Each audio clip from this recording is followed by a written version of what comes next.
Hi, besties! Update lang bago tayo pumasok sa trabaho. I-share ko lang sa inyo na official na akong distributor ng ating Fiber and Tea. So, Kat, amin na yung, amin na yung ano, yes! Aray ko, bigat.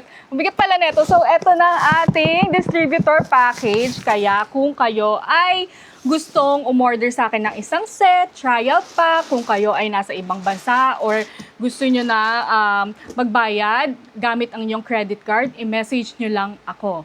Pero saka na natin yan pag-usapan dahil malilate na ako. Anong oras na? 8:22 na at ilang oras na akong naka-fast?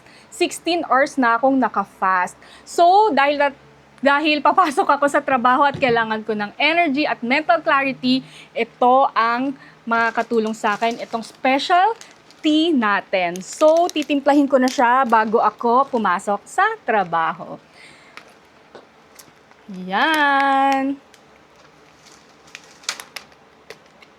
Yan, diba? So, yan, shake-shake lang natin yan. Tapos, iinumin ko lang ng paunti-unti, mamaya hanggang mag-12 na. Yun ang first meal ko, mamayang lunchtime. So, mamaya na lang ulit mag-update.